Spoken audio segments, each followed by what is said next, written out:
தேவனுக்கே மகிமை. சத்தியத்தின் சத்தம். சங்கீதம் புஸ்தகம் 34ஆம் அதிகாரம் 2ஆம் வசனம் விதமாய் சொல்கிறது, கர்த்தருக்குள் என் ஆத்மா மேன்மை பாராட்டும், சிறுமைப்பட்டவர்கள் அதை கேட்டு மகிழ்வார்கள் என்று சொல்லப்படுகிறது.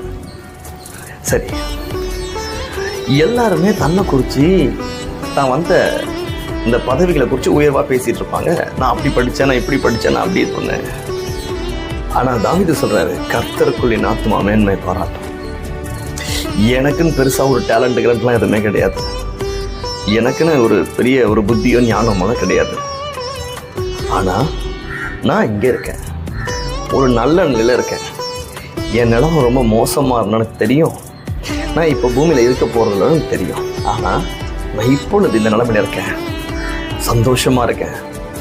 கர்த்தரே என்னை உயர்த்தினார் அப்படின்னு சொல்லி கடவுளை குறித்து மேன்மை பாராட்டுறாரு. இன்னொன்று, அதை கேட்கும்போது சிறுமைப்பட்டவர்கள் இப்பொழுது ஒடுக்கப்பட்டு துன்பத்தில், பாவத்தில், இல்லை போதையில் எதுலையாச்சும் ஒன்று இருக்கவங்க கண்டிப்பாக விடுபடுவாங்க. ஏன்னா நான் அப்படி இருந்தேன், கடவுள் என்னை விடுவிச்சார். கர்த்தருக்குள் என் ஆத்மா மேன்மை பாராட்டும், சிறுமைப்பட்டவர்கள் அதை கேட்டு மகிழ்வாங்க. அவருக்கு ஒரு நம்பிக்கை உண்டாகும்.